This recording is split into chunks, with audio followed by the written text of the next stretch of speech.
हाँ बच्चों, ये तो जमुना नया से दिख रहा है। हाँ है ना। मुझे भी तुम लोग।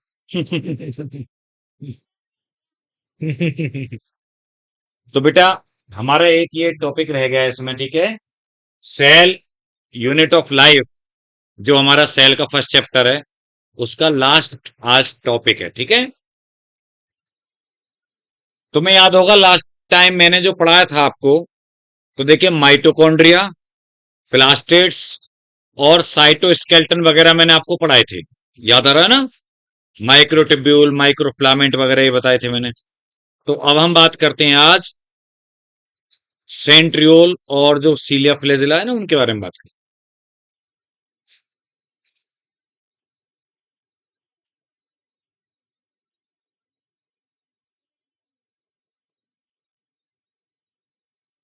बेटा, जो सीलिया फ्लेजिला होते हैं, आप जानते हैं कि देखिए,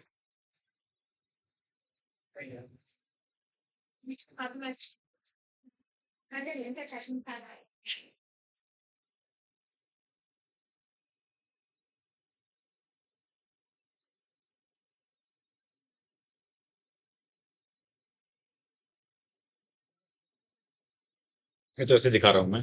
कहने का मतलब क्या है, बहुत छोटे छोटे फाइन हेयर लाइक स्ट्रक्चर्स और थ्रेड जो प्लाज्मा मेम्ब्रेन से एराइज होते हैं, प्लाज्मा मेम्ब्रेन के एक्सटेंशन होते हैं, सीलिया भी और फ्लैजिला भी।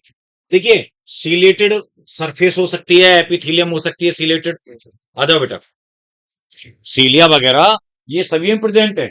हम लोगों में सीलिया आपको ऐसे नहीं दिख रहे, ये बालों को मत समझना कि ये सीलिया है, लेकिन सीलेटेड एपिथेलियम पाई जाती हैं। आपको पता है फेलोपियन ट्यूब में नेसल एपिथेलियम जो होती है ना, तो ये सीलेटेड है बेटा। ओवम के उसके ट्रांसपोर्टेशन के लिए वो सीलेटेड एपिथेलियम होती है, रेस्पिरेटरी ट्रैक्ट में होती है। और देखिए, ये जो बड़े बड़े से थोड़े दिखा दिए हमने, ये क्या है, फ्लैजिला। एक्चुअली क्या होता है, ध्यान से सुनेंगे अभी आप। सीलिया और फ्लैजिला बेटा, इनकी स्ट्रक्चर तो दोनों की सेम होती है भाई, ठीक है।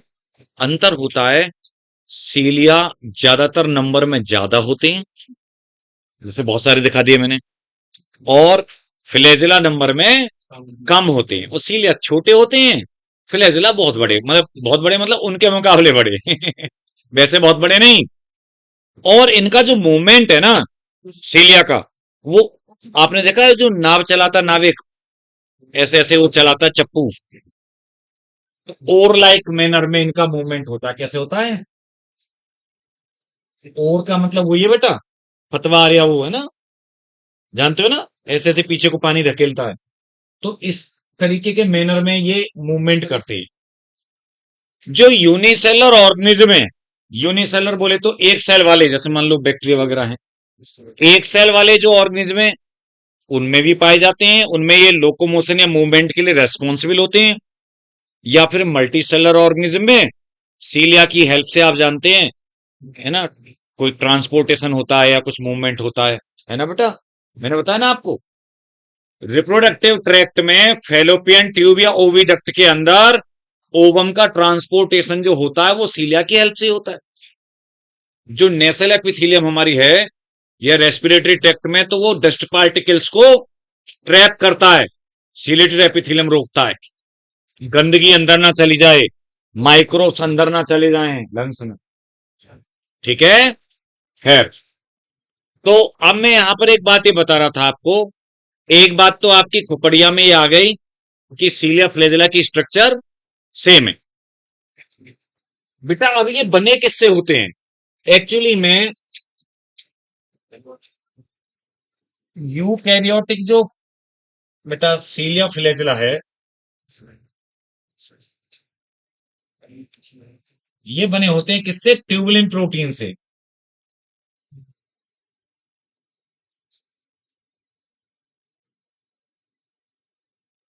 अच्छा, यहां पर एक चीज और बता देता हूं, चलो। बैक्टीरियल या फिर प्रोकैरियोटिक फ्लैजिला,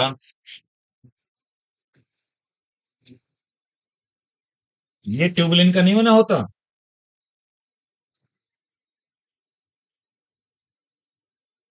ये फ्लैजिलिन प्रोटीन का बना होता है। किसका बना होता है? फ्लैजिलिन प्रोटीन का। प्रोकैरियोट में जो फ्लैजिला होता है वो फ्लैजिलिन का बना हुआ है, यूकैरियोट में ट्यूबुलिन का बना हुआ है। बात है नहीं लड़कियों? ठीक है।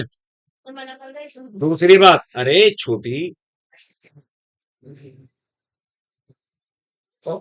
और सुनिए, जो यूकैरियोटिक फ्लैजिला है बेटा, वो एक्चुअल में, ध्यान से सुनना, भी दिखाऊंगा, 9+2 अरेंजमेंट शो करता है। कैसा अरेंजमेंट शो करता है?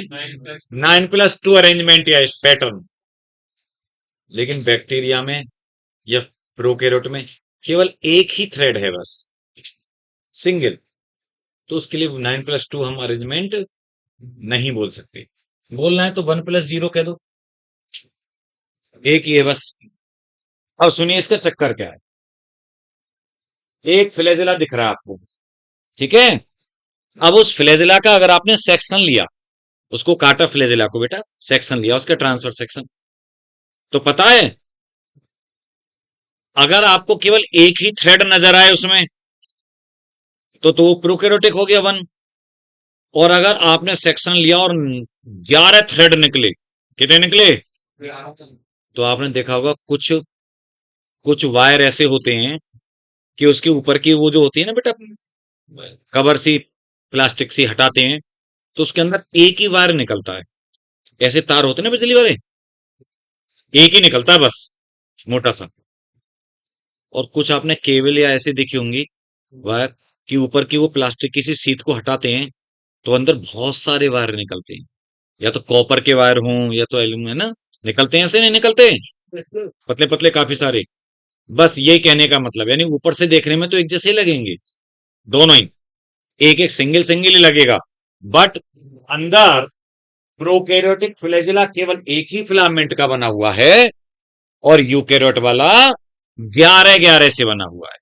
वो हम उन्हीं की बातें करने जा रहे हैं। किसकी बातें करने जा रहे हैं? लड़की पीछे नहीं, पता है, उन्हीं की बात करने जा रहे हैं हम। तो वो जो यूकैरियोट वाला फ्लैजिला है ना बेटा, वो 11 फिलामेंट से जो मिलके बना होता है, या ट्यूबुलिन के फिलामेंट है वो। 9 तो होते हैं पेरिफेरी पे। कैसे होते हैं? पेरिफेरी पे। और 2 होते हैं सेंटर पे।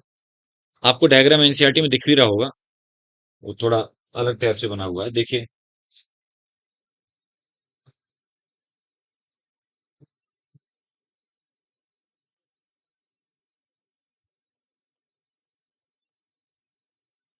सिंगल को फ्लैजिलम कह देते हैं, और प्लूरल उसका फ्लैजिला हो जाता है ना।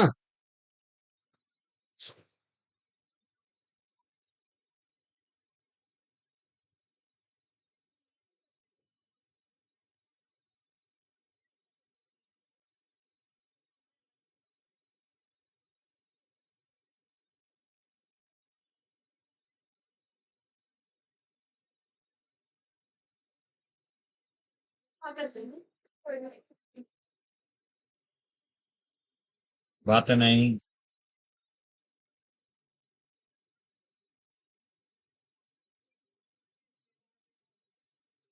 देखिए, 2 2 4 5 9 हो गए ना लगभग।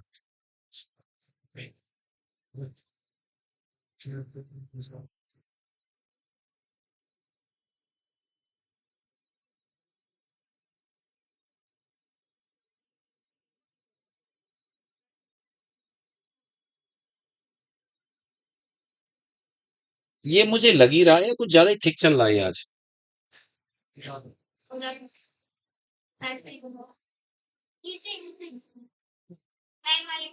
थिकनेस।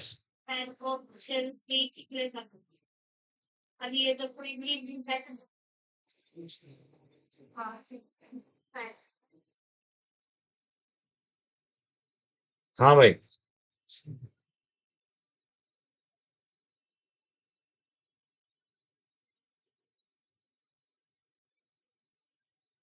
देखिए गौर से। आ जाओ चलो जल्दी बेटा। पूरा नहीं बनाया मैंने, पूरा है ना। आप देखें। देखिए सेंटर में ना बेटा, सेंटर में दो तो आपको दो दिख रहे हैं सिंगलेट। कैसे हैं वो? सिंगल है वो। तो इनको सिंगलेट बोलते हैं एक्चुअली में।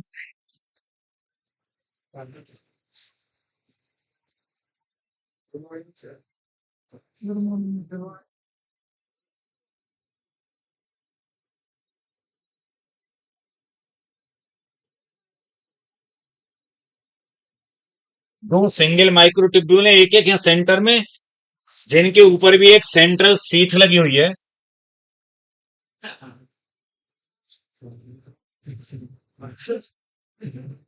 बात है नहीं रे। अच्छा ये पेरीफ्री पर ना बेटा, ऐसे ये 9 है टोटल।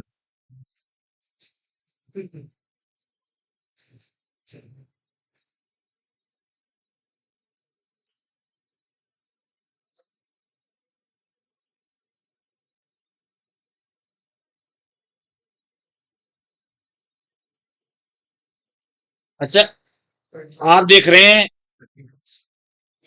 हर एक में यानी दो सब फाइब्रिल है। डबलेट बोले हैं ना हम, ए और B.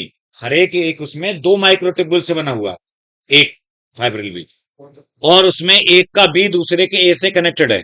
That is called A B linker.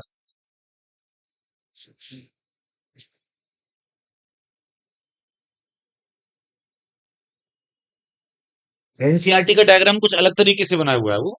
और उसमें आप देखना ग्रीन ग्रीन सा ऐसे ए बी लिंकर है वो, जो कनेक्ट कर रहा है, आप देखेंगे। ठीक है। तो ये वास्तव में ना, ये जैसे मैंने एक गोला सा बनाया है ए और बी ऐसे, ये पता है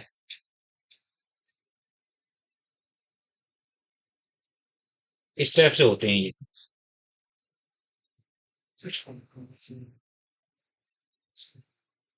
मेरी बात समझे? माइक्रो ट्यूब्यूल भी वास्तव में ऐसी होती है, ट्यूबुलिन की बनी हुई। तो खैर, दिमाग में तुम्हें बस ये रहना चाहिए कि 9 पेरीफ्री पर हैं बेटा, और 9 कैसे हैं, डबल डबल हैं वो। और दो सेंटर में है सिंगल सिंगल। ठीक है।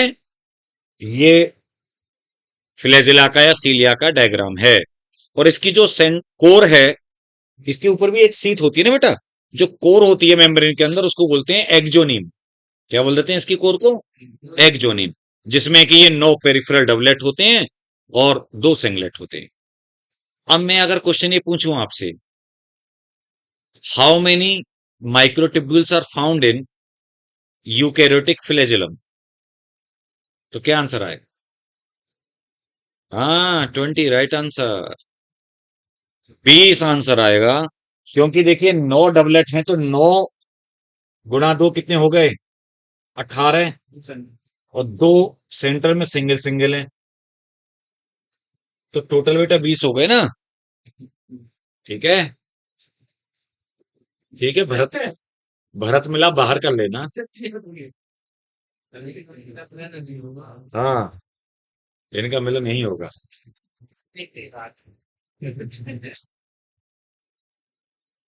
तो बेटा क्लियर है? टोटल कितने हैं? 20। 20।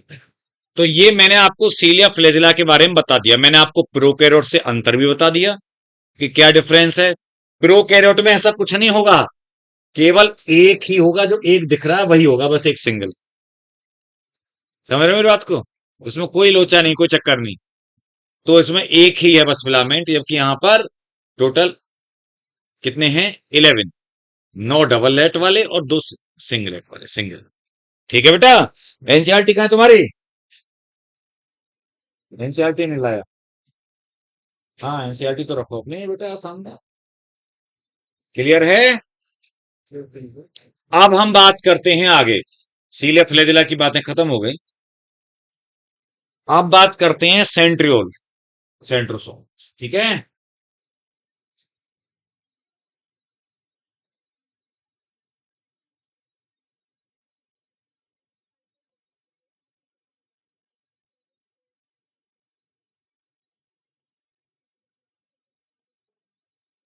देखिए सेंट्रियोल आप जानते हैं बहुत बड़ा रोल है उसका सेल डिवीजन वगैरह में भी।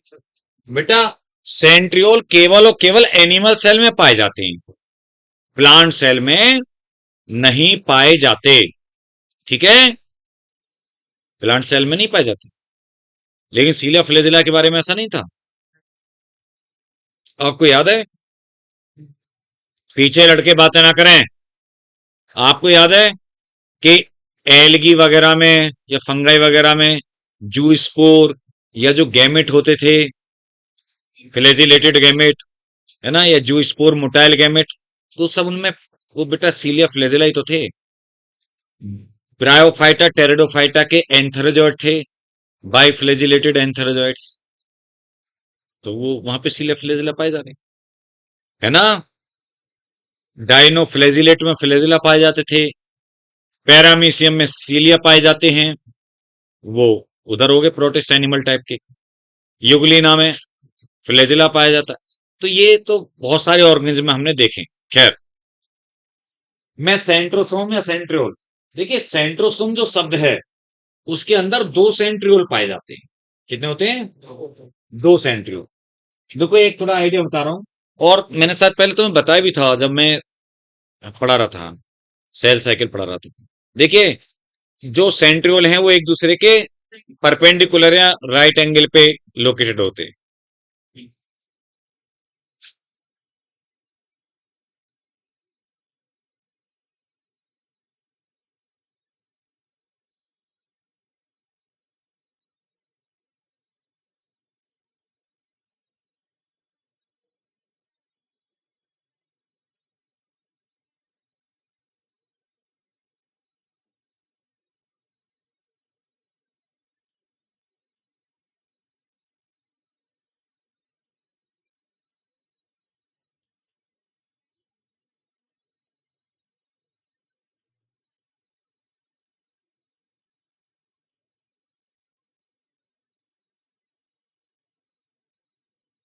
राइट एंगल का मतलब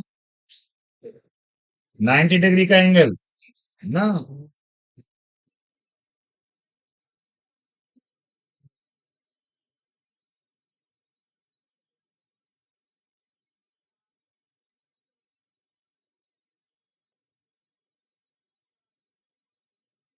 मैं दो सेंट्रियोल को इकट्ठे डिप्लोसोम भी कह सकता हूँ। क्या कह सकता हूँ? अच्छा, इस डिप्लोसोम के या सेंट्रियोल्स, दोनों सेंट्रियोल के चारों ओर कुछ साइटोप्लाज्म सा होता है या मैट्रिक्स सा होता है, उसको बोलते हैं काइनोप्लाज्म।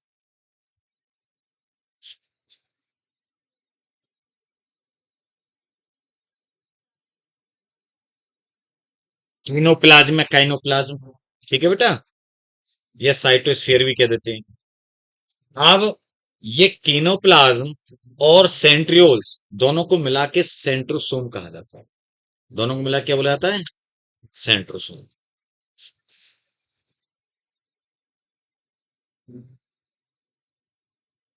मेरी बात समझे आप? ठीक है बेटू। और इस सेंट्रोसोम के बाहर भी कुछ मासेज होते हैं, पेरी सेंट्रोलर सैटेलाइट बोल देते हैं उनको। क्या बोल देते हैं? पेरी सेंट्रोलर सैटेलाइट करके इस टाइप के मासेज हैं। देखो एनसीईआरटी में लिखा होगा एक शब्द, ठीक है, एमोर्फस जो मासेज हैं, लेकिन वो इसका पार्ट नहीं है सेंट्रोसोम का। ठीक है, सेंट्रोसोम में कीनोप्लाज्म बेटा है, काइनोप्लाज्म और सेंट्रियोल्स ये ऐसे होते हैं। अब ये जो ऐसे हमने बना दिया सिलेंड्रिकल सा है ना स्ट्रक्चर ऐसे, ये भी ट्यूबुलेन से बना हुआ, माइक्रो ट्यूबुल से बना हुआ है। किससे बना हुआ है? अब इसकी भी एक वो दिखाऊंगा मैं स्ट्रक्चर, जैसे सीलिया फ्लेजिला की नहीं थी बेटा, ऐसी इसकी भी है। केवल ऐसे एक पाइप ही नहीं है, इसके अंदर भी एक्चुअल में बेटा हर एक सेंट्रियोल बना हुआ है 9 माइक्रोट्यूबुल्स। मतलब माइक्रोट्यूबुल फाइबर से बोलूं मैं, 9 माइक्रोट्यूबुल तो नहीं बोलना चाहिए मुझे। और पता हर एक ट्रिपलेट होता है। कैसा होता है? हर एक ट्रिपलेट। सीलिया फ्लैजिला से अंतर है, बना हुआ ट्यूबुलिन का ही है ट्रिपलेट, लेकिन सेंटर में तुम्हें पता है अभी पीछे हमने जब बनाया था सीलिया फ्लैजिला, तो सेंटर में दो दिखाए थे, यहां पे सेंटर में कुछ नहीं होता, हब होता हब, जैसे मैंने होता पहिया, बैलगाड़ी का पहिया, वो धुरी होती है, या कोई भी पहिया आप देखते हो धुरी पर पहिया ऐसे लगा होता है ना, बुल से कस देते हैं वो। तो ऐसे ही उसके धुरी पर वो लगा है ना, जो वो हब है, हब, प्रोटीन या सेंटर जो है ना उसका, वो माइक्रोट्यूब्यूल नहीं है, वो क्या, हब, सेंट्रल। और उससे निकले हुए हैं रेडियल स्पोक। अच्छा एक और चीज है, वो रेडियल स्पोक की तो उधर भी थे, किधर, सीलिया फ्लेजिला में भी जो निकले थे ना ऐसे ऐसे, सेंटर से ऐसे ऐसे निकले थे, वो रेडियल स्पाइक या रेडियल स्पोक उनको बोलते हैं हम बेटा। ठीक है, तो देखो, ये तो वो धुरी वो हो गई है ना बेटा, जो उस पे भैया। अब यहां से ऐसे ये रेडियल स्पोक्स निकले हुए हैं, तीन तीन छह और तीन नौ, ये इस हिसाब से देखना पड़ता है कि नौ बना दो, है ना। अब एक दो तीन, एक दो तीन, एक, ये एनसीईआरटी डायग्राम दिया नहीं है एक्चुअली, दो तीन, एक दो तीन, समझ गए ना आप बात को, ऐसे ऐसे चलता रहेगा। और ए बी और सी, A B C,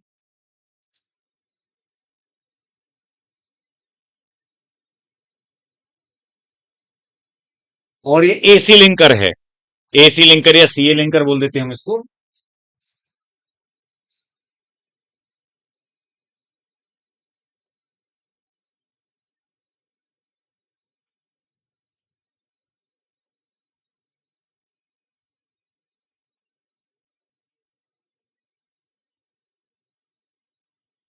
peripheral triplet, triplet है ना बेटा, और टोटल कितने मैंने बताया, नौ है। और ये रेडियल स्पोक्स, ये थोड़ा ड्रॉ कर लेना, एनसीईआरटी में नहीं है तो इसलिए आपके काम आएगा। ये हब हो गया,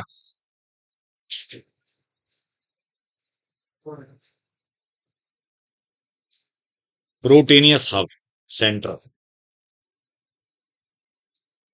तो देख लो माइक्रोट्यूब्यूल का या ट्यूबुलिन प्रोटीन का कितना बड़ा रोल है, सीलिया बना रहा है, फ्लैजिला बना रहा है, सेंट्रियोल से सेंट्रोसोम बना रहा है। और ये जो फेमस होता है 9+0 अरेंजमेंट से, किसमें फेमस होता है, जैसे वो 9+2 था ना, ये 9+0 से फेमस रहता, ध्यान रखिएगा। अच्छा, ये जो सीलिया फ्लेजिला होते हैं ना बेटा, एराइज होते हैं मेम्ब्रेन पर, तो एक्चुअली में इनकी बेसल बॉडी होती है एक, क्या होती है, कोई भी सीलिया फ्लेजिला जब निकलता है तो वो बेसल बॉडी से निकलता है।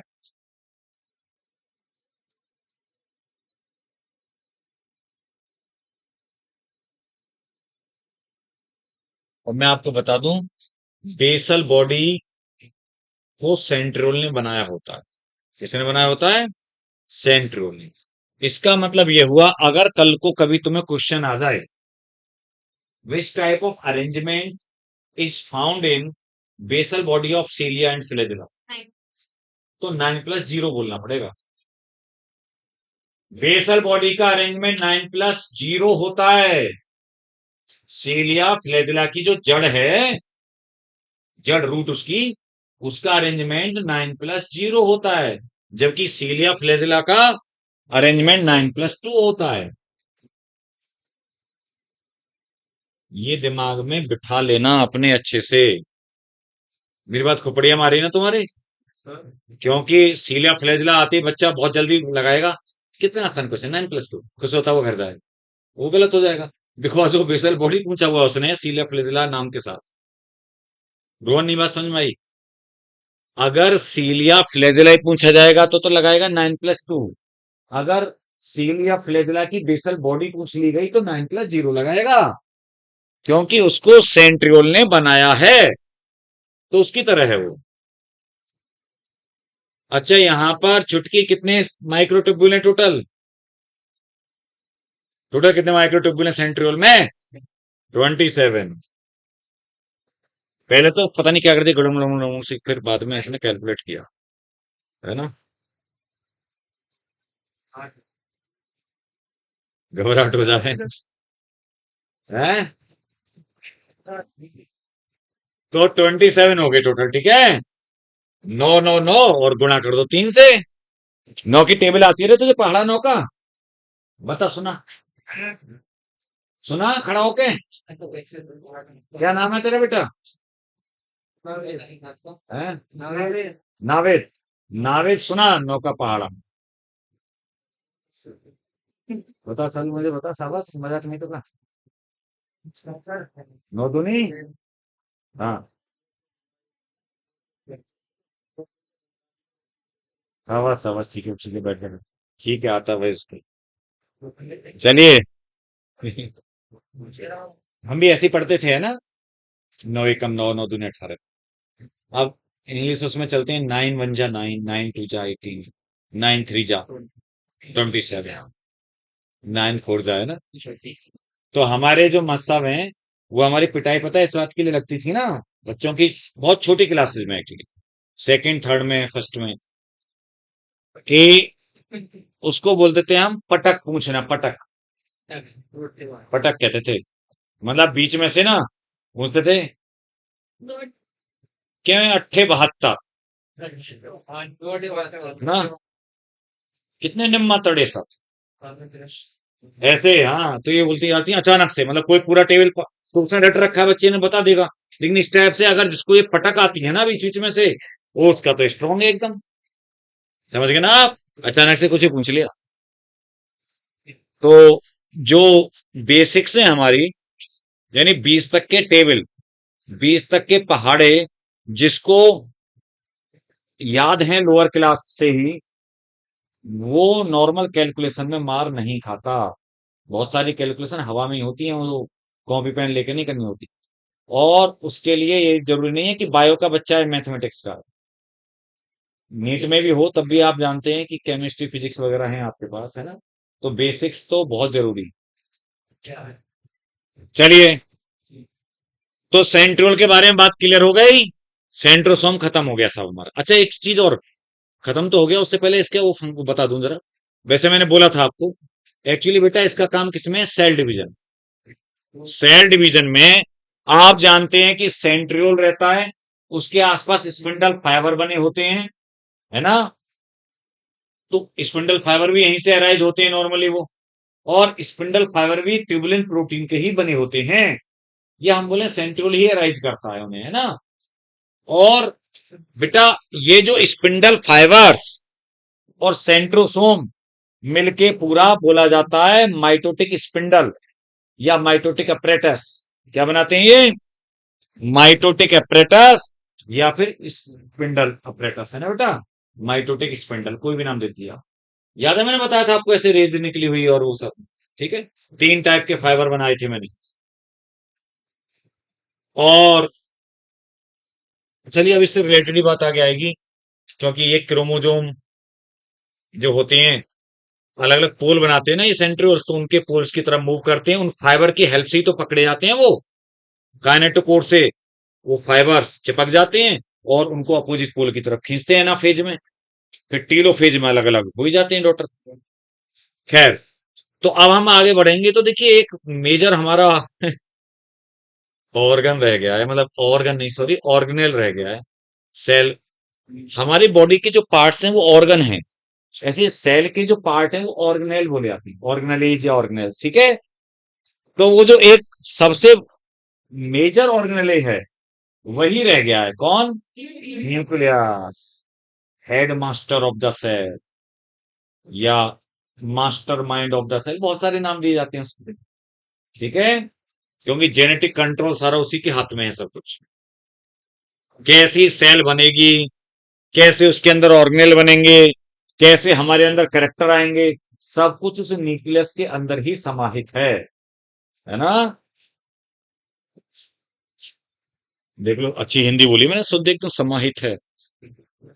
हाँ हाँ, अब हम बात करते हैं आगे। न्यूक्लियस। तो बेटा इसको वैसे रॉबर्ट ब्राउन ने डिस्कवर्ड किया था साहब। किसने किया था? बोले तो 1831 की बात तो नहीं है? 1831 की बात है। आप समझ ही गए कि अपने लोगों के दादाजी के, और हाँ तुम्हारे और पहले भी हो सकता है। ओए, तो दादाजी परदादाजी, इवन हमारे भी, मतलब हाँ, है ना, उस टाइम की बात है। तो रॉबर्ट ब्राउन ने बेटा न्यूक्लियस को डिस्कवर्ड किया। और एक्चुअली में जो बेसिक डाई से बेटा इसको वो हो जाता था स्टेनिंग। स्टेन मतलब जानते हो ना, कलर हो जाना। जैसे प्रैक्टिकल वगैरह बीएससी में बच्चों को हम कराते हैं तो वो बताते भी हैं कि इस बेटा कई सारी डाई वगैरह, एसिटोकार्बाइन वगैरह और ये सब यूज होती है, मिथाइलिन ब्लू।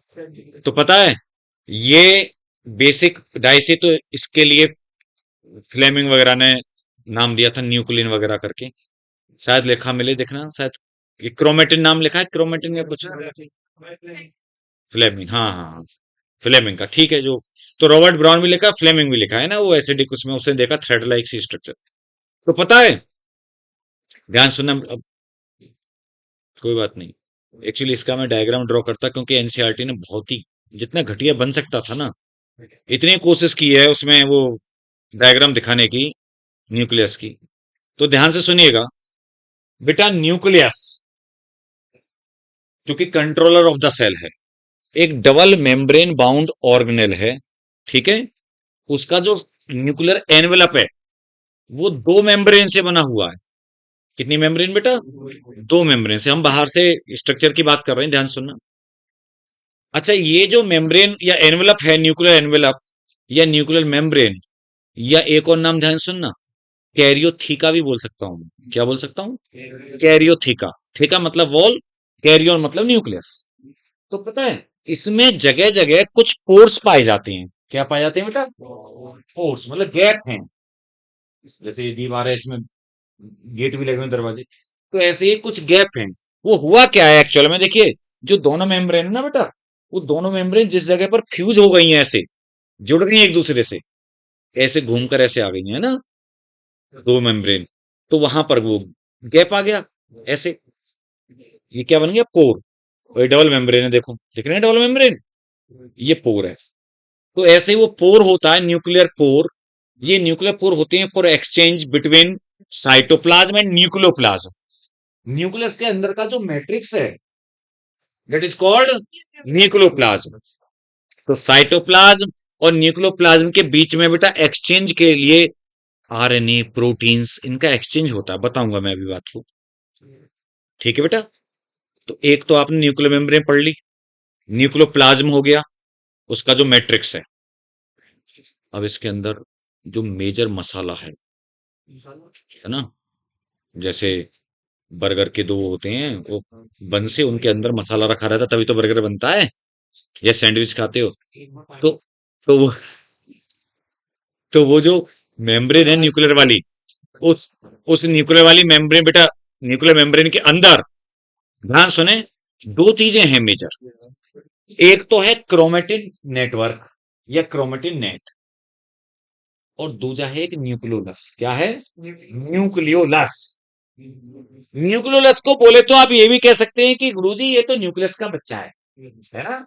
जैसे सेल डिवीजन के दौरान हम छोटा सा एक सर्कल बना देते हैं, बताऊंगा।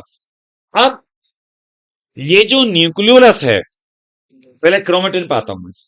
ये जो क्रोमेटिन में बता रहा हूं नेटवर्क, देखिए, हमारे अंदर, हमारी किसी भी सेल के अंदर टोटल 46 क्रोमोसोम पाए जाते हैं। कितने पाए जाते हैं? उसके न्यूक्लियस में ही होते हैं वो 46 क्रोमोसोम। हमारे हर एक सेल के न्यूक्लियस में कितने क्रोमोसोम है? 46। तो बेटा रे, आप मॉलिक्यूलर बायोलॉजी में 12th में पढ़ोगे, जो डीएनए की लेंथ है ना हमारे उन 46 क्रोमोसोम की, वो 2.2 मीटर निकलती है। कितनी निकलती है? 2.2 मीटर। उसका भी एक फंडा मैं आपको बता दूं कैसे निकलती है। एक्चुअली में 6.6 इंटू 10⁹ बेस पेयर होते हैं हमारे टोटल सेल के न्यूक्लियस में। ओके।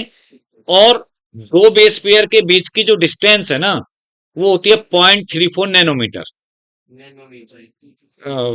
3.4 नैनोमीटर। सॉरी, मैं सही बोल रहा था, 0.34 नैनोमीटर। एंगस्ट्रॉम में 3.4 आएगी बेटा, क्योंकि जो एक डीएनए हेलिक्स का होता है ना, 34 एंगस्ट्रॉम होता है बेटा, और 3.4 नैनोमीटर होता है। तो दो के बीच की जो डिस्टेंस निकल के आती है, वो आती है 0.34 नैनोमीटर। तो जब 0.34 नैनोमीटर से 6.6 × 10⁻⁹ को मल्टीप्लाई करेंगे, तो आंसर निकल के आता है 2.2 मीटर। नैनोमीटर तो -9 वाली बात होगी। तो बेटा कितना आता है? 2.2 मीटर। तो आप देखिए, हमारी लंबाई 2 मीटर भी नहीं होती नॉर्मली। भाई मैं कोई खली वली की बात नहीं कर रहा, है ना, हम अपनी बात करें नॉर्मल। 2 मीटर का मतलब है 6.5 फीट। अब आप सोच लो, तो हम 2 मीटर के भी नहीं होते, है ना बेटा। 1.5 से 1.8 मीटर के आसपास ही सब, है ना, सब आ जाते हैं। तो बेटा, अरे शांत हो जा भाई, तुम बात समझ रहे ना आप। तो बेटा, आप सोचिए कि हमारे बॉडी के अंदर कितनी मिलियन सेल्स हैं, और हर एक सेल के अंदर 2.2 मीटर का डीएनए है, हर एक सेल के अंदर। जबकि हमारी लंबाई खुद 2 मीटर, मतलब आप समझ रहे ना आप। इसका मतलब न्यूक्लियस के अंदर जो जो सेल नहीं दिखती, सेल माइक्रोस्कोपिक है, न्यूक्लियस इलेक्ट्रॉन माइक्रोस्कोप के बिना नहीं दिखेगा, और उसके अंदर क्रोमेटिन है, कितना बड़ा? 2.2 मीटर का। कितनी बड़ी बात है। इसका मतलब मैं ये बताना चाह रहा हूं, आप ये सोच कर देखिए कि इसका मतलब कितना ज्यादा कॉइल्ड स्टेज में, या मतलब उसमें रहता होगा, है ना, कॉम्पैक्ट, मतलब एक तरीके से अरेंजमेंट उसका एक दूसरे के ऊपर एक रैपिंग होके, या है ना, पैकेजिंग होके, इस टाइप से रहता होगा। मेरी बात समझ गए ना आप। अच्छा आप देखिए बेटा, जो दोनों मेम्ब्रेन थी हमारी, एक बात और बता दूं, दोनों मेम्ब्रेन थी, उनके बीच में जो गैप होता है, उसको बोलते हैं न्यूक्लियो। देखिए, जो दोनों के बीच कभी गैप होता है ना, मैंने बताया था माइटोकॉन्ड्रिया में बताया, क्लोरोप्लास्ट में बताया, वो तो सबके लिए कॉमन है। आप इंटर मेम्ब्रेन स्पेस कहीं भी यूज कर सकते हैं, ध्यान रखिएगा।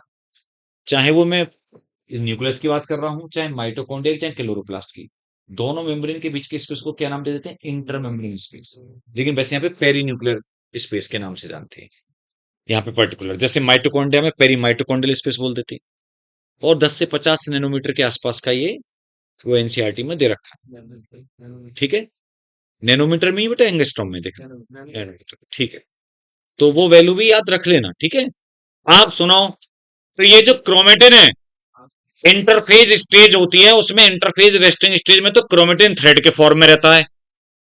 लेकिन जब डिवीजन फेज आती है ना, तो डिवीजन फेज में ये कंडेंस और कॉम्पैक्ट होकर क्रोमोजोम बनाता है। क्या बनाता है? और सबसे अच्छी स्टेज कौन सी होती है क्रोमोसोम स्टडी के लिए? मेटाफेज, ठीक है। और इतना कॉम्पैक्ट और कंडेंस हो जाता है ना बेटा, और वो लंबाई कम होती जाती है कि एक क्रोमोसोम में दो दो क्रोमेटिड बन जाते हैं, प्रॉपर दो दो क्रोमेटिड होते हैं। हालांकि क्रोमेटिड का डुप्लीकेशन एस फेज में हो जाता है, इंटरफेज में। ये बात मैं आपको रिवाइज करा रहा हूं थोड़ा सा। एक चीज और देखिए, क्रोमोसोम की बात कर रहा था मैं, क्रोमेटिन की तो एक बात और बता दूं, क्योंकि यहाँ डायग्राम तो नहीं तो दिखाई देता, मैं आप एनसीईआरटी में देखते रहें बेटा। क्रोमेटिन या क्रोमोसोम, जैसे आपसे कहा जाए किससे बना हुआ है, तो बच्चे के दिमाग में सबसे पहले, ज्यादातर बच्चे जो समझदार हैं बोलेंगे डीएनए और हिस्टोन प्रोटीन से। मैंने हमेशा आपको एक बात बोली थी कि बेटा हिस्टोन प्रोटीन होना बहुत जरूरी है, नहीं तो हम क्रोमोसोम शब्द यूज ही नहीं करते। बैक्टीरिया का क्रोमोसोम प्रोक्रोमोसोम बोला जाता है, बिकॉज उसके पास हिस्टोन प्रोटीन नहीं होती। तो double standard circular DNA, DNA है थ्रेड, और साथ में हिस्टोन है। 40 से 45% के आसपास तो ये दोनों है, मतलब ईच 40-45% ईच। ये एनसीईआरटी में नहीं लिखा, लेकिन है ना, 45-45% तो दोनों मिलकर 90% हो गए। जो बचा लगभग 10%, उसमें है RNA and non histone protein. RNA and non stone protein, NSC, non stone chromosomal protein भी कह देते हैं एक्चुअली। तो क्रोमोसोम या क्रोमेटिन, देखिए जो हिस्टोन होती है वो बेसिक प्रोटीन होती है, नॉन स्टोन प्रोटीन जो होती है वो एसिडिक प्रोटीन होती है, और डीएनए आरएनए चारों चीजों से बना होता है। ठीक है, हाथ हटा उसके कंधे से। हाँ, आगे को बैठ सीधा, चेयर आगे बढ़ा, चेयर आगे कर बेटा। ठीक है, ये बात सही है कि हमें चलने फिरने में सही पोस्चर एकदम स्ट्रेट चलना चाहिए, तो इसका मतलब ये नहीं है कि हम ऐसे झुक भी नहीं सकते, है ना। हम बिल्कुल देखो, यहाँ हमारे वो है टेबल या डेस्क, हम पीछे से बैठे हैं, हम ऐसे रहेंगे, आगे को ऐसे नहीं झुक सकते, या किसी का सहारा लगा के रहेंगे, या टेबल का ऐसा सहारा लगा के रहेंगे उसका पीछे कुर्सी का, है ना। तो चौधराहट दूर करके अपनी, और यहाँ पे स्टूडेंट की तरह रहना पड़ेगा बेटा, तभी देखिए।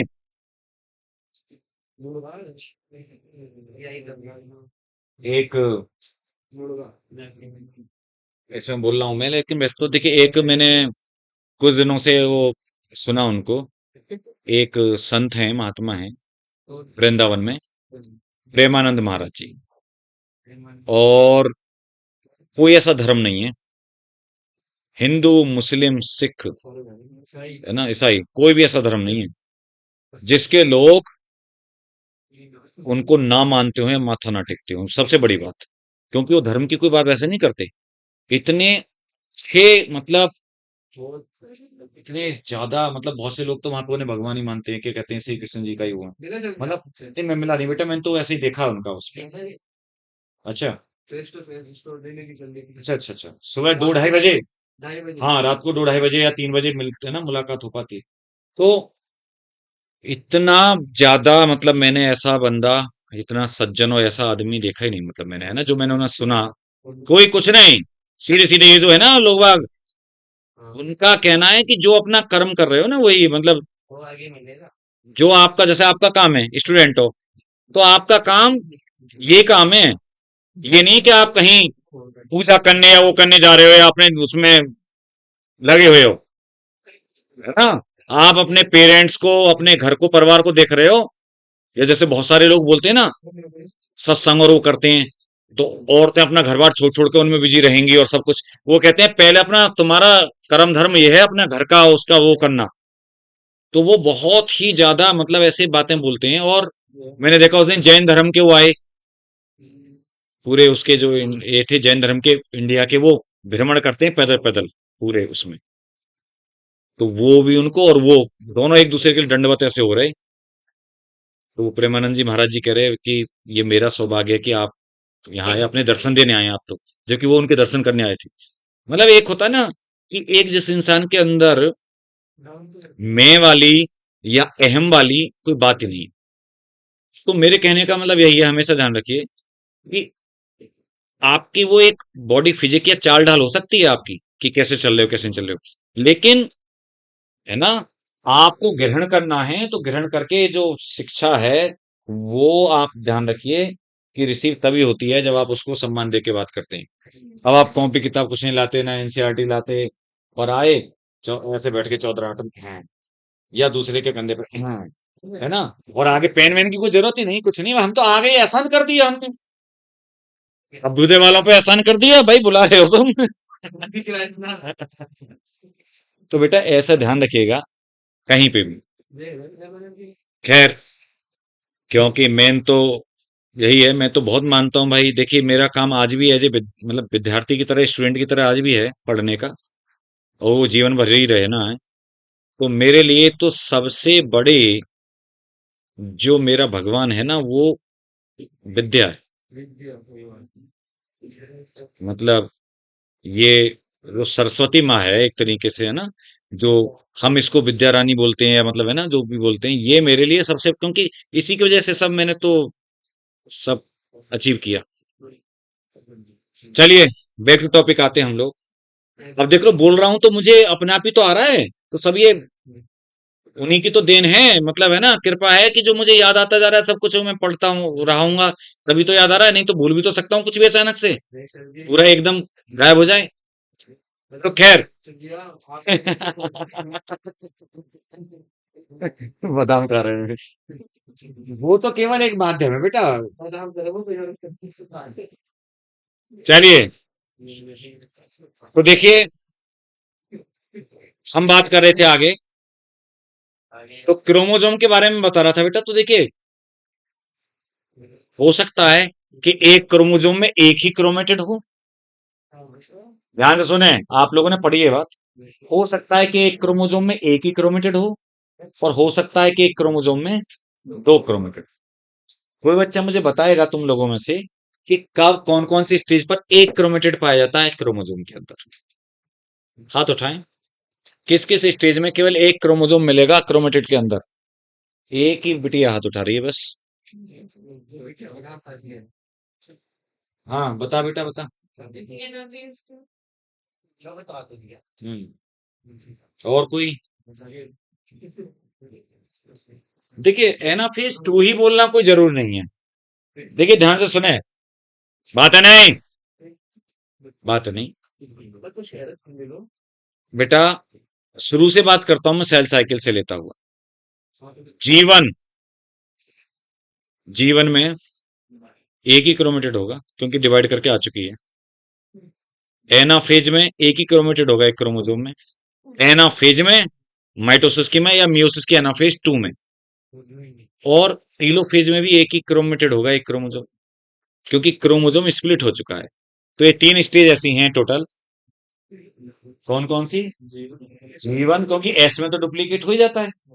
जीवन, एनाफेज और टीलोफेज, ये तीन फेज हैं जहां पर क्रोमोसोम सिंगल क्रोमेटिड रखता है, जबकि प्रोफेज, मेटाफेज और उधर वो एस जी टू, इनमें दो दो होते हैं बेटा क्रोमेटिड। अब मैं ये बताना चाह रहा था, ध्यान से सुनिएगा आप जरा। जो क्रोमोसोम है उसमें बेटा एक कॉन्स्ट्रिक्शन सा रहता है। प्राइमरी कॉन्स्ट्रिक्शन कहते हैं उसको। क्या बोलते हैं? मतलब एक जगह पर वो पिचका हुआ सा है।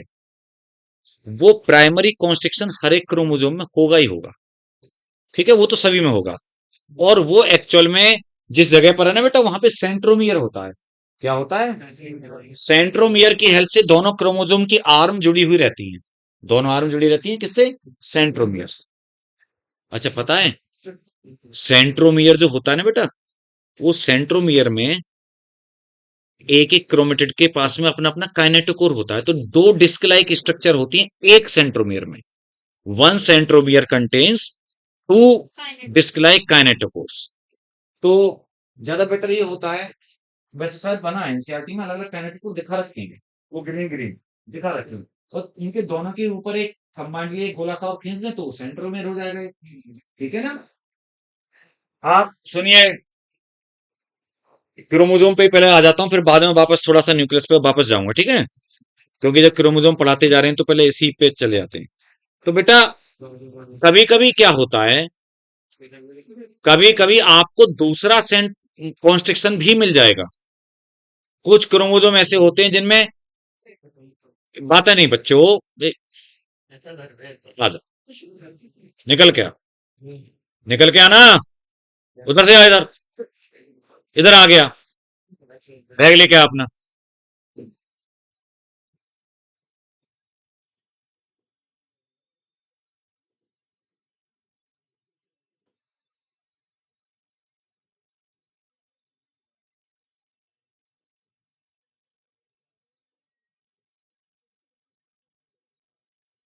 आजा, यहीं बैठ जा सब।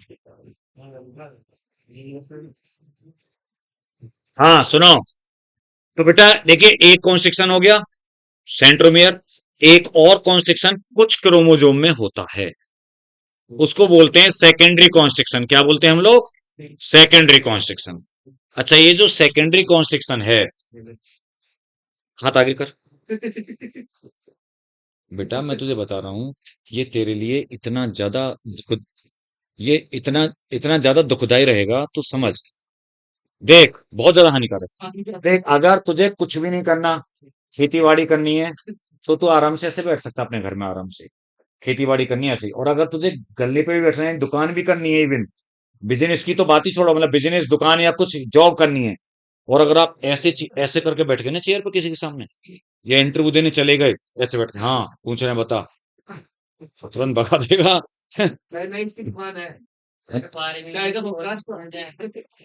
अब तो चाय भी पीने नहीं आएगा आदमी, पता, वो भी व्यवहार देखता है सामने वाला का।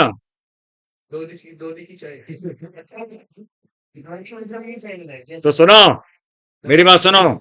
तो बेटा, जो दूसरा कॉन्स्ट्रक्शन होता है, उस कॉन्स्ट्रक्शन के बाद में जो हिस्सा क्रोमोसोम का बचता है ना, उसको बोलते हैं सैटेलाइट। सैटेलाइट। और ये ऐसे क्रोमोसोम जिनमें सेकेंडरी कॉन्स्ट्रक्शन या सैटेलाइट पाया जाता है, आपको दिख भी रहा है ना, एक में क्रोमोसोम बना रखा है, तो पता है जिसमें वो पाया जाता है ना, उन क्रोमोसोम को बोलते हैं सेट क्रोमोसोम्स। क्या बोलते हैं? तो ध्यान सुनना मेरी बात, ये लिखा नहीं है आपके एनसीईआरटी में, ध्यान से नोट कर लेना। टोटल 10 क्रोमोसोम हमारे 46 में से ऐसे हैं जो सेट क्रोमोसोम। टोटल कितने? 10। 5 पेयर। तो लिखें 13th 14th 15th। 13 13 14 15 comma 21st and 22nd 13 14 15 21 22 pair of chromosomes are called set chromosomes. Are called set chromosomes. 13 14 15 21 22, तो बेटा ये 5 पेयर हो गए, टोटल 10 हो गए ना। भाई 5 पेयर तो टोटल 10 क्रोमोसोम हो गए। इसका मतलब ये ऐसे हैं जिनमें, हाँ, ऊपर वो है, क्योंकि देखो एनसीईआरटी के अकॉर्डिंग आप ये मत कंफ्यूज हो जाना, क्योंकि देखो तुम क्या सोचोगे, तुम सोचोगे कि इस वाले में बना हुआ है, तो ये मेटा सेंट्रिक जो बना हुआ, मेटा सेंट्रिक है ये, तो बस इन्हीं में होता होगा ये ऐसा सैटेलाइट। पहली बात तो ये है कि इसमें ये गलत लेबलिंग, ये पता है सेकेंडरी कॉन्स्ट्रक्शन ये नीचे आएगा जहां स्टॉक्स है कॉन्स्ट्रक्शन के लिए, और सैटेलाइट ऊपर सही लिखा हुआ है, लेबलिंग गलत है पहली बात तो।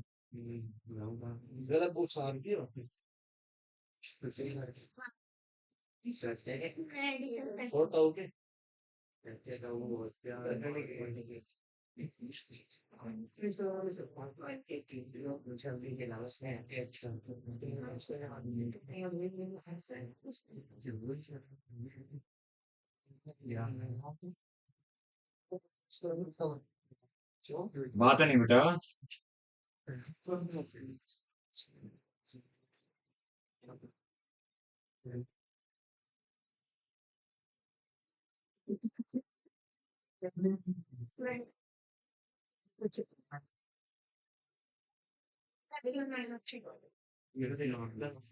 देखिए ध्यान सुने, यहाँ पर ये जो क्रोमोसोम वाला डायग्राम है, पहले तो आप ये करें जो लास्ट में एक क्रोमोसोम में ऊपर छोटी छोटी आर्म दिखा रखी हो ना, काट दीजिए। दिख रहा है ना चौथा वाला, काट दीजिए, गलत बना हुआ डायग्राम है, कहीं भी आपको कहीं पढ़ाया जाएगा तो ऐसा नहीं पढ़ाएंगे, ठीक है, गलत प्रिंट है ये। टीलोसेंट्रिक क्रोमोसोम में दूसरी आर्म होती ही नहीं है, ठीक है, दिखाई दे रहा है आपको?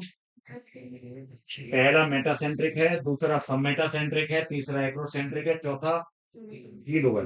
टीलो आई शेप का होता है जब एनाफेज के दौरान, अभी नहीं दिखेगा, एनाफेज में आई शेप का होता है, एक्रोसेंट्रिक जे शेप का होता है, सब मेटासेंट्रिक एल शेप का होता है, और मेटासेंट्रिक वी शेप का होता है।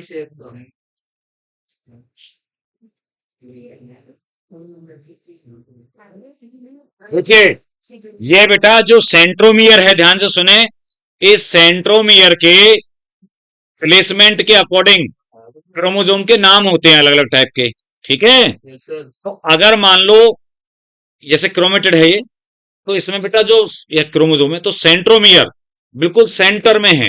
कहां पर है? सेंटर में। तो जब जब ये एनाफेज में खींचेगा ना अलग अलग, तो वी शेप स्ट्रक्चर बनेगी, ये सेंट्रोमियर, ये दोनों आर्म, ठीक है, वी शेप की स्ट्रक्चर बनेगी, वी शेप। तो ये बोला था मेटासेंट्रिक। जब सेंट्रोमियर मिडिल से बेटा थोड़ा सा एक तरफ होता है, मिडिल से थोड़ा सा, तो क्या बोलते हैं? सब मेटासेंट्रिक। और सब मेटासेंट्रिक जैसे एक होती है ना एल वाली, लंबी वाली एक, और एक छोटी वाली लिंब होती है ना एल में, तो ये एल शेप का होता है सब मेटासेंट्रिक। एक जब खींचेगा ना बेटा, तो एक छोटी होगी और एक बड़ी होगी। और एक होता है हमारा एक्रो। एक्रो में क्या होता है, एक आर्म वेरी लॉन्ग और एक वेरी शॉर्ट। केवल शॉर्ट नहीं, वेरी शॉर्ट, एक वेरी लॉन्ग। ठीक है बेटा, क्योंकि वो टिप के जो सेंट्रोमियर है, टिप से जस्ट थोड़ा सा एक इतना सा है, तो एक बहुत छोटी आर्म बन गई और एक बड़ी आर्म बन गई। ये बोलते हैं एक्रोसेंट्रिक, जे शेप का, जे शेप। और एक होता है आई शेप का, टीलोसेंट्रिक। उसके बिल्कुल टर्मिनल एंड पे सेंट्रोमियर, सेंट्रोमियर तो है लेकिन टिप पर है, तो आई बन गया ना, केवल टिप पर है। ठीक है बेटा, तो ये इनके नाम है इस तरीके से। और ये मैंने आपको बताया, पता है ये जो सेट क्रोमोसोम है, ऐसा नहीं कि मेटासेंट्रिक बना रखा है तो मेटासेंट्रिक पर ही होंगे ना, ये तो दिखा दिया आपको।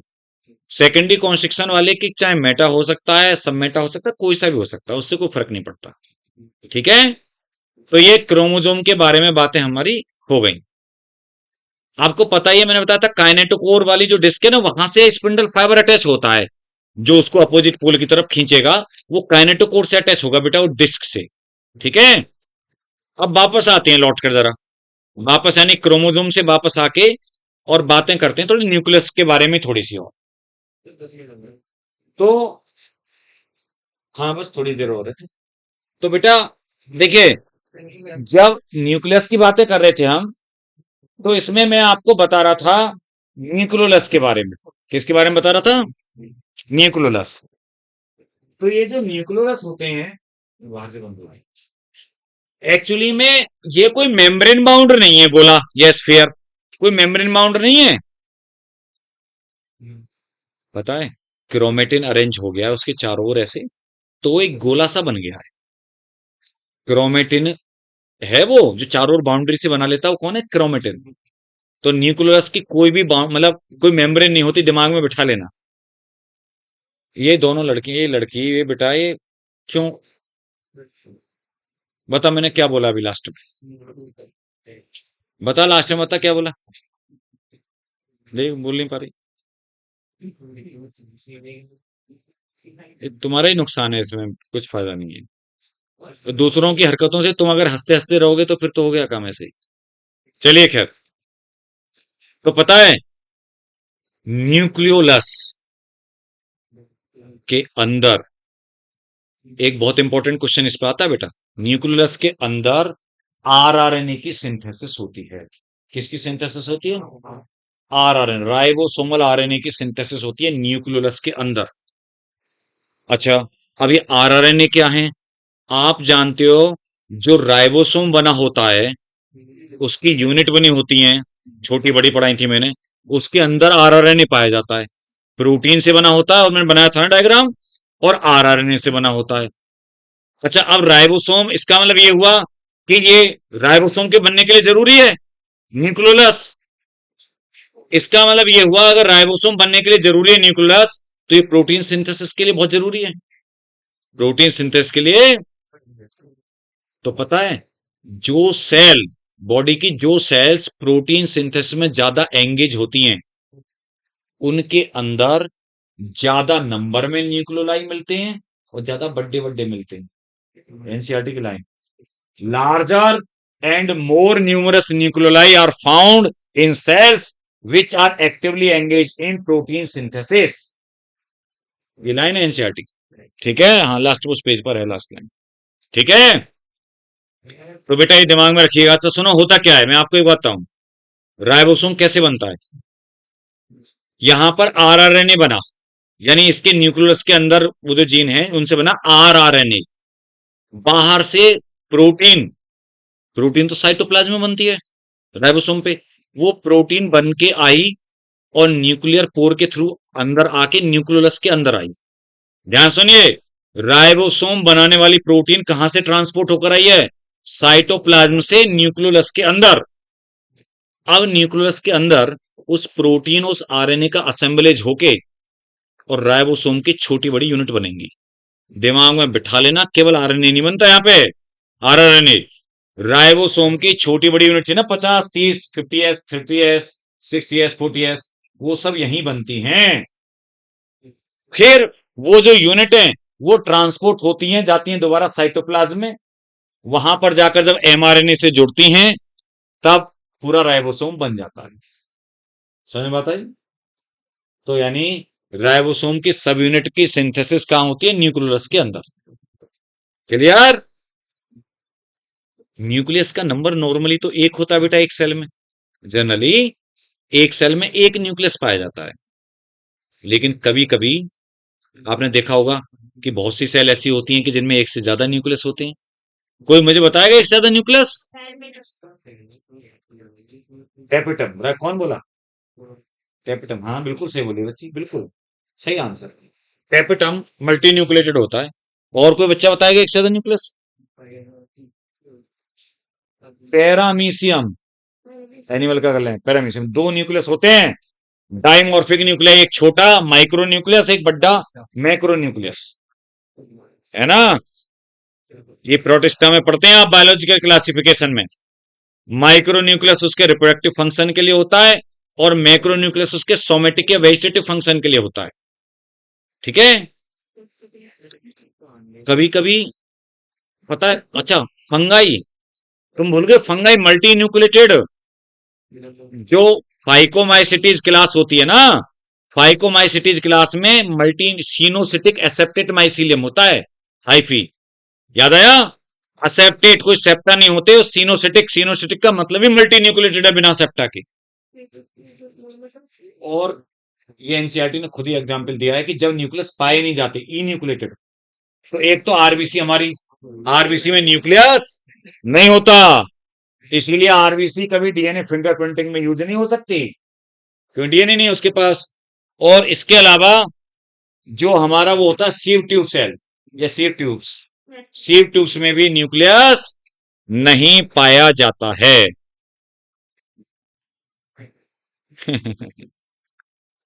ये किसने कहा कि न्यूक्लियस नहीं है तो मतलब हाँ उसने पूछा है ना, तो तुम्हें तो पता होना चाहिए ना, उसने तो बच्चों वाली बात पूछ ली, ये बहुत छोटी बात है। लिविंग सेल्स हैं, आरबीसी डेड है क्या? सीव लिविंग है, सीव ट्यूब या सीव सेल, ठीक है, लिविंग है, क्योंकि साइटोप्लाज्म है ना अपना भाई, साइटोप्लाज्म लिविंग होते हैं प्रोटोप्लाज्म से। बोलते हैं ना जीव द्रव्य जीवन का भौतिक आधार है, सुना है ये सेंटेंस हमने? जीव द्रव्य मतलब प्रोटोप्लाज्म, है ना? अच्छा, अब जैसे जाइलम है, जाइलम की ट्रैकिड वेसल है या स्क्लेरन काम आए, तो उनमें प्रोटोप्लास्ट नहीं होता, तो न्यूक्लियस होना ना होने का कोई मैटर नहीं करता, चलो बेसिक न्यूक्लियस है, लेकिन जब प्रोटोप्लास्ट ही नहीं है तो फिर डेड है वो, तो ये मतलब होता है डेड लिविंग।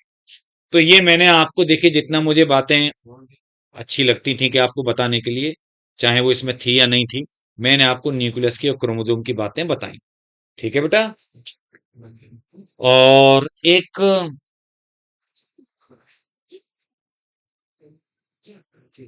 बात और बता देता हूँ यार, एक बार क्वेश्चन आया हुआ था नीट में, पी आर्म कौन सी और क्यू आर्म कौन सी है क्रोमोसोम की। तो जब क्रोमोसोम होते हैं ना, छोटी बड़ी आर्म होती हैं, जैसे सब मेटासेंट्रिक में छोटी बड़ी है और एक्रोसेंट्रिक में एक छोटी बड़ी है। आप जानते हैं टीलो में तो एक ही आर्म है और मेटा में बराबर है। तो पता है छोटी आर्म को पी बोलते हैं और बड़ी को क्यू बोलते हैं। ठीक है? पी आर्म स्मॉलर को कहते हैं, कि ये एक बार अभी 2017-18 में नीट का क्वेश्चन। और देखिए एक इसके बाद में दे रखा होगा माइक्रो बॉडीज, क्या दे रखा है? Micro bodies. माइक्रो बॉडीज भी बेटा कुछ इस टाइप के मतलब प्रोटोप्लाज्म में होते हैं और एक स्केलेटन सा बनाते हैं या डिस्ट्रीब्यूशन में हेल्प कर रहे हैं बहुत सारे मटेरियल की। मेम्ब्रेन माउंट सिंगल मेम्ब्रेन वाली स्ट्रक्चर है, जैसे मैं नाम बता देता हूँ, यहाँ कुछ दिए नहीं है, जैसे ग्लाइऑक्सीसोम्स हैं, परोक्सीसोम्स हैं, ये नाम सुने आपने? हाँ, और हाँ स्पेरोसोम है, पता है परोक्सीसोम तो याद दिलाऊं मैं तुम्हें, फोटोसिंथेसिस में, है ना? आपको याद होगा कि जो फोटो रेस्पिरेशन था वो क्लोरोप्लास्ट, पेरोक्सिसोम, माइटोकॉन्ड्रिया, तीनों में होता था मिलके कंप्लीट। तो बस ठीक है, हो गया काम? और कोई बात पूछनी हो तो पूछ लो आप। पूछते नहीं।